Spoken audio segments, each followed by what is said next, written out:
नमस्कार दोस्तों, आप सभी का इस नए वीडियो में स्वागत है।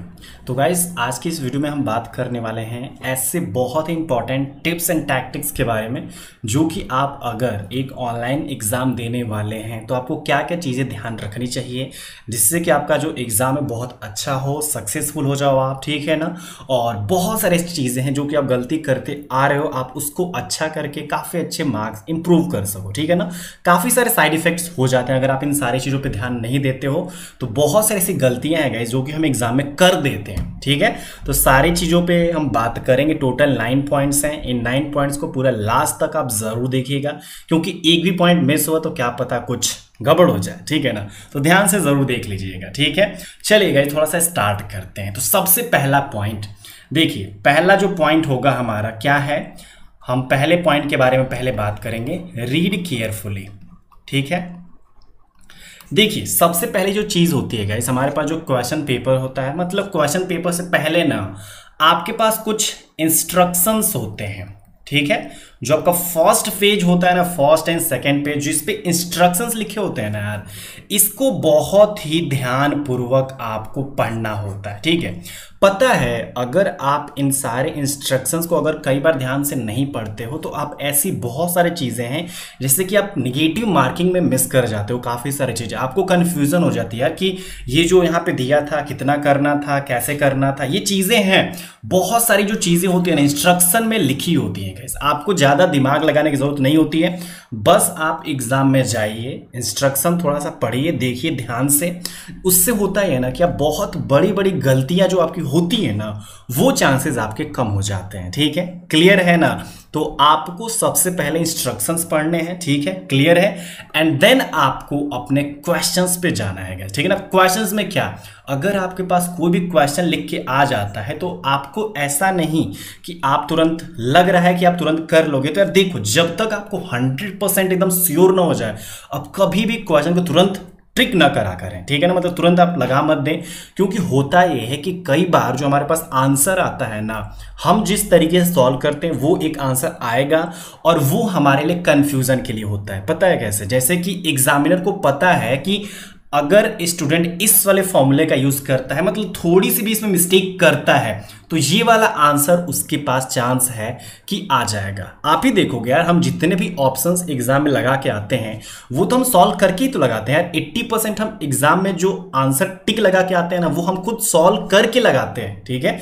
तो आप सोच लो, अगर हमने सॉल्व करके लगाया है तो यार वो ऑलरेडी सोच के बैठा है एग्जामिनर कि जो आपका पेपर सेट करने वाला है, पहले से वो सेट कर चुका है कि हाँ, अगर स्टूडेंट यहाँ पे गलती करेगा तो ये वाला आंसर आएगा, अगर यहाँ पे थोड़ी सी गलती करता है तो ये वाला आंसर आएगा, ठीक है। तो चीजें हैं गाइस, आपको बहुत ही प्यार से थोड़ा सा क्वेश्चन को भी अंडरस्टैंड करेंगे, उसके बाद ही आप आगे बढ़ेंगे, क्वेश्चन को सॉल्व करेंगे, ठीक है ना। क्लियर है। ध्यान देना, पहले अपना इंस्ट्रक्शन पढ़ना है, देन अपने पेपर के क्वेश्चंस को समझना है, देन आप धीरे धीरे आगे बढ़ते जाएंगे, ठीक है ना। उसके बाद जो सेकंड पॉइंट है गाइस, आपका क्या है, आपने पहला देख लिया, रीड केयरफुल, जिसमें कि आपके सारी चीजें आ गई। उसके बाद है guys, solve the easy questions first, ठीक है।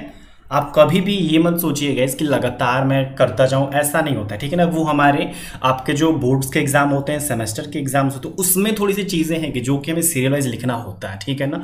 ये सब एग्जाम में ऐसा नहीं है कि आप सीरियल वाइज ही करो, ये मत कभी भी गलती करना, ठीक है ना। आप सबसे पहले जब स्टार्टिंग में आपने रीड केयरफुली करा था, हर एक चीज़ को ध्यान से पढ़ा था, तो आपको उसी टाइम आइडिया लग जाता है कि मतलब कौन सा तुरंत सॉल्व हो जाएगा, कौन सा मेरे को टाइम लगेगा, ठीक है। तो आप उसमें से सबसे पहले जो आपके इजी क्वेश्चंस हैं, जो कि आपका एक टाइम बचाएंगे और काफी आपको एक ना कॉन्फिडेंस देते हैं गाइस, ठीक है। कॉन्फिडेंस बिल्ड होता है आपका, काफी आप पॉजिटिव फील करते हो ऐसे क्वेश्चंस करने के बाद, ठीक है ना। ये काफी एक साइकोलॉजिकल फैक्ट है, आप चीजों को थोड़ा सा ध्यान दीजिएगा, आपको पता लग जाएगा कि मैं क्या बोल रहा हूँ, ठीक है ना। ट्राई करना जरूर, ठीक है, अच्छा लगेगा आपको। तो ये चीजें हो जाएंगी। उसके बाद देखिए गाइस, अगर हम बात करें थर्ड पॉइंट, ठीक है ना, हमारे पास जो स्ट्राइक ऑफ, थर्ड पॉइंट क्या है आपका, strike off the wrong options. देखिए, ठीक है, रॉन्ग ऑप्शंस, ये भी चीजों को ध्यान देना पड़ेगा। कैसे, तो आपने इजी तो सॉल्व कर लिया। उसके बाद अब कुछ ऐसे क्वेश्चंस आएंगे जिसमें कि आपको एकदम 100% श्योरिटी होगी, और कुछ ऐसे भी क्वेश्चंस होंगे जिसमें कि आप ना उतना श्योर नहीं होगे। तो उसमें भी आपको अब टफ वाले क्वेश्चंस में भी आप जिसमें भी एकदम 100% श्योर हो आप उनको करो, ठीक है ना। क्लियर रखना है इस चीज को। देखो लास्ट में उन चीजों को ध्यान देना जो कि आपका बहुत ज्यादा टाइम यूटिलाइज करता है। मैं हमेशा स्टार्टिंग से क्यों बोल रहा हूं कि आपको टाइम यूटिलाइज करना है, मतलब कम से कम जो चीजें हैं जो आप कम टाइम में सॉल्व करो पहले क्यों करना है। पता है क्या होता है, हमारे पास जो एग्जाम होता है उसमें हमारे पास ऐसी मेंटालिटी होती है कि जैसे टाइम कम होता जाता है तो हमारे अंदर घबराहट होने लगती है। ये फैक्ट है, आप फील करते हो, कर भी सकते हो, पता होगा आपको, ठीक है। तो इसीलिए ना यार आपको जितना जल्दी से जल्दी हो सके जो आपसे हो सके क्वेश्चन, ऐसा नहीं कि जल्दी जल्दी के चक्कर में गलत क्वेश्चन कर देना, नहीं ऐसा नहीं है, ठीक है ना। आपको थोड़ा सा फास्ट रहना है लेकिन ज्यादा तेज भी नहीं बनना है, ठीक है ना। तो याद रखना है कि आप जिसमें 100% श्योर हो सबसे पहले उन क्वेश्चन को कर लो, ठीक है ना, टफ वाली कैटेगरी में से, जिससे कि आपको जो भी एक लास्ट वाला टाइम है ना थोड़ा सा और ज्यादा मिलता जाएगा गाइस, ठीक है। क्लियर है ना। और एक चीज जो आपका 4th नंबर पॉइंट है, क्या है आपका, डोंट वेस्ट, ठीक है। अब डोंट वेस्ट का मतलब क्या, don't waste excessive time on one question, ठीक है। अब देखो यार ये मैंने क्यों लिखा है, देखो आपको यही चीज पीछे वाले से आप इसको थोड़ा सा रिलेट कीजिए। आप यही देखो, अगर हम ऐसे क्वेश्चन को करेंगे जिसमें कि हमें 100% श्योरिटी नहीं है, गलत होने के भी चांसेस है, तो आप ही देखो, आप अगर 100% श्योर नहीं है तो क्या लगेगा आपको, आप उस क्वेश्चन में थोड़ा सा टाइम ज्यादा लगाने लगोगे, ठीक है ना। तो इसीलिए गाइज आपको एक क्वेश्चन पे कभी भी ज्यादा टाइम स्पेंड नहीं करना है, ठीक है ना। आप इस चीज को लास्ट में करेंगे अगर आपको लगता है तो, ठीक है ना।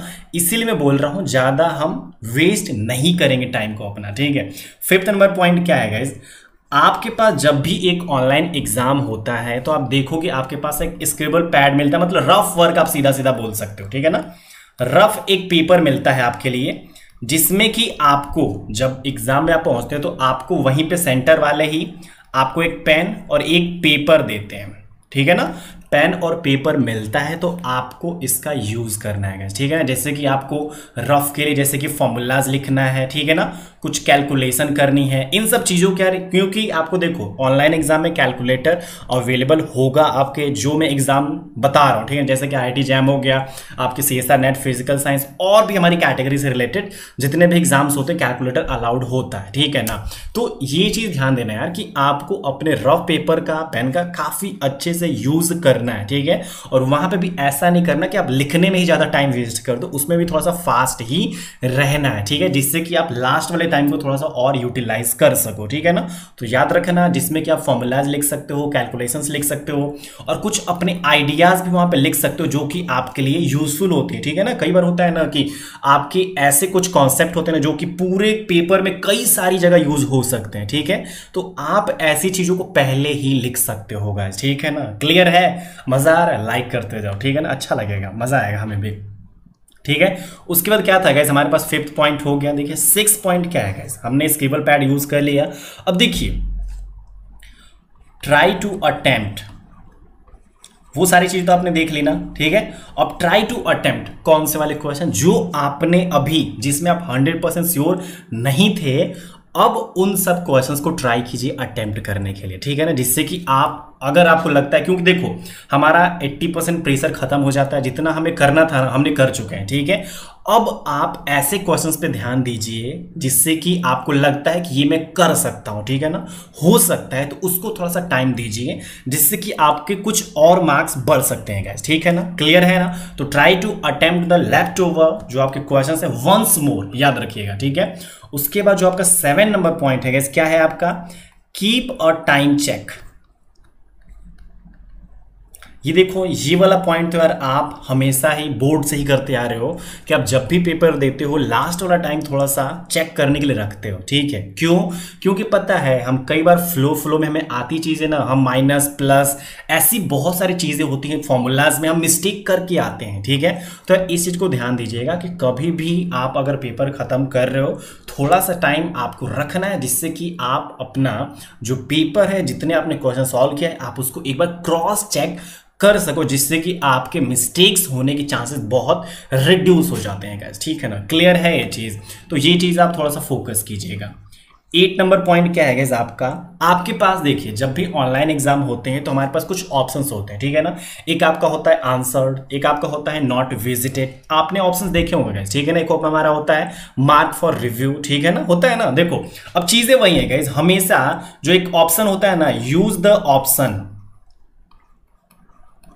Use the option mark for review, ठीक है। ये वाला ऑप्शन पता है क्या होता है? मार्क फॉर रिव्यू का मतलब ये होता है कि आपने इस वाले अगर ऑप्शन पे टिक करा है, आप जब भी पेपर देते हो आपको 4-5 ऑप्शन ऐसे करके लिखे होते हैं, ठीक है ना। आंसर्ड वहां पे लिख के आ जाता है, ठीक है ना, ऑप्शन मिल जाएगा आपको। आप अगर मार्क फॉर रिव्यू करते हो ना, तो पता है आपको क्या होता है, आपने अगर ऐसा करके छोड़ भी दिया है, ठीक है ना, तो पता है आपका अगर पेपर इवेल्युएट होता है तो ये वाला ऑप्शन आपके क्वेश्चन के आंसर में इवेल्युएट किया जाएगा, कंसीडर किया जाता है, ठीक है। तो आपको बहुत बार मतलब मैक्सिमम चांसेस हैं कि आप इसको फॉलो जरूर कीजिएगा, ठीक है ना। Use the option mark for review, ये बहुत अच्छी चीज है, जिससे कि आपका जब अगर मान लो छूट भी जाता है ना, मतलब ये रहता है ना, देखो हमारे पास ऊपर एक ही टाइम फ्लैश हो जाता है कि हमने कितने क्वेश्चन को देख लिया है, कितने हमने रिव्यू के लिए छोड़ा। इससे होता है ना कि टाइम सेव होता है, ठीक है, जिससे कि हमें पता चल जाएगा ना कि यार देख लेंगे एक ही बार कि कौन कौन से क्वेश्चन हैं जो कि मैंने रिव्यू के लिए छोड़ा है। तो आप एक ही बार उस पर क्लिक करके चले जाओगे, आप उसको देख लोगे। अगर मान लो नहीं देख पाओगे तो फिर भी वो चीजें इवेल्युएट हो जाएंगी, मार्क्स अगर होंगे सही तो आपके मार्क्स मिल जाएंगे, ठीक है ना। तो याद रखना, बस आंसर वाले पे ही नहीं मार्क्स मिलते हैं, अगर आप मार्क फॉर रिव्यू करते हो तो आपको वहां पे भी मार्क्स मिलते हैं, ठीक है ना, कंसीडर किया जाता है आपका इसमें, ठीक है ना, क्लियर है। 9th नंबर आपका क्या है? 9th नंबर आपका है आपका जो यूज वर्चुअल कीबोर्ड, ठीक है। ये सारे एग्जाम्स के लिए नहीं है, ये तो कुछ एग्जाम के लिए है, ठीक है ना। ये एग्जाम के लिए जैसे कि आपके पास आईआईटी जैम वाला हो गया और आपका जो एक गेट वाला एग्जाम हो गया, उन सब के लिए, ठीक है ना। क्योंकि आपकी जो लास्ट वाला एक क्वेश्चन होता है ना, न्यूमेरिकल आंसर टाइप क्वेश्चन, उसमें कुछ ऐसे क्वेश्चन होते हैं मतलब जिनमें आपको वैल्यू एंटर करनी होती है, ठीक है। और आपको तो ये याद ही रखना है कि आपके पास जो न्यूमेरिकल आंसर टाइप क्वेश्चन होते हैं उसमें निगेटिव मार्किंग नहीं होती है, ठीक है। तो इस चीज को तो ध्यान रखिएगा। वैसे भी अगर हम वर्चुअल कीबोर्ड की बात करें तो यहाँ पे आपके पास जैसे ही क्वेश्चन होगा ना, तो आपके पास क्वेश्चन के आंसर के नीचे ऐसे आपको खाली स्थान मतलब मिल जाएगा। यहीं पे आपका ये न्यूमेरिकल कीबोर्ड आपका रहेगा, इसमें से वैल्यू आपको क्लिक करनी, मतलब 1 2 3 पॉइंट ऐसे करके 0 से लेके 9 तक और पॉइंट ऐसी चीजें लिखी हुई मिलेगी आपको, ठीक है। तो आपको यहीं पे ये चीज फील करनी होती है गाइस। तो याद रखिएगा इन सब ऑप्शंस का आप यूज जरूर कीजिएगा, ठीक है ना। ये तो कुछ बहुत ही आसान सी चीजें थी, लेकिन बहुत सारे स्टूडेंट ऐसे हैं जो कि यार इन सब चीजों पे ध्यान नहीं देते हैं, ठीक है। तो याद रखिएगा हमें अपना वर्चुअल कीबोर्ड यूज करना है, ऑप्शन मार्क फॉर रिव्यू वाला ध्यान देना है, टाइम चेक करने के लिए रखना है, और हमें ऐसे क्वेश्चन को सॉल्व करना है जो कि हमने लास्ट में छोड़ रखा है। और हमारे पास जो रफ पेपर मिलता है, पेन और पेपर, उसका बहुत अच्छे से यूटिलाइजेशन हम करेंगे, और अपना जो टाइम है एक ही क्वेश्चन पे हम वेस्ट नहीं करेंगे। और ऐसे भी क्वेश्चंस हैं जिसपे कि हम 100% श्योर नहीं है, उनको हम पहले नहीं करेंगे, ठीक है ना। और थोड़ा सा क्वेश्चन जो इजी है वो हम पहले करने की कोशिश करेंगे, जिससे कि हमारा कॉन्फिडेंस बिल्डअप होगा और हम हर एक इंस्ट्रक्शन को, नेगेटिव मार्किंग को, कैसे आपका पेपर है, कितने पार्ट हैं, कितने क्वेश्चंस हैं, कितने करने हैं, कितने नहीं करने हैं, आपको सारी चीज़ों पे ध्यान देना पड़ेगा, ठीक है ना। तो ये चीज़ें थी गाइस, आई होप आप सभी को बहुत अच्छे से समझ में आ गया होगा, ठीक है ना। और अगर आप लोग मेरे से पढ़ना चाहते हैं, आप लोग जो भी एग्जाम दे रहे हो, जैसे कि आप लोगों ने देखा होगा कि मेरे चैनल पे काफ़ी सारे लेक्चर्स हैं, मतलब लेक्चर भी मैं देता हूँ आप लोगों को, ठीक है।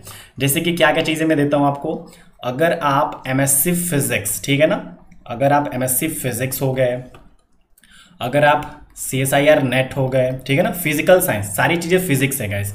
उसके बाद गेट का भी बैच स्टार्ट कर ही रहा हूँ, ठीक है ना, इन सब के लिए। उसके बाद हमारा IIT जैम का भी, इन सब के लिए बैचेस चल रहे हैं गाइस, ठीक है ना। हमारा तो गेट का स्टार्ट होगा हमारा 10th ऑफ अगस्त से, नेक्स्ट मंथ, तो आप देख सकते हो गाइस, ठीक है ना। सारी डिटेल्स आपको डिस्क्रिप्शन में मिल जाएगी, और हमारा जो फ़ोन नंबर है आप देख लीजिए 6392373448, आपको इधर भी फ्लैश होके मिल जाएगा, ठीक है ना। आप इस पर कांटेक्ट कर सकते हैं या फिर नीचे आपको लिंक मिलेगी, इस पर आप डायरेक्टली क्लिक करोगे तो मेरे साथ डायरेक्टली आप व्हाट्सएप पे चैट कर सकते हो, ठीक है। तो यही सारी चीज़ें थी गाइस। आई होप आपको बहुत अच्छे से सब कुछ समझ में आ गया होगा, ठीक है ना। अगर आपको वीडियो अच्छी लगी तो वीडियो को लाइक कर दीजिएगा, हमारे चैनल पर नए हो तो चैनल को सब्सक्राइब करके पास में दिखने वाले बेल आइकन को जरूर प्रेस कर दीजिएगा, ठीक है ना। और अगर कोर्सेज को ज्वाइन करना चाहते हो तो contact on the given number, ठीक है ना। Thank you, bye bye.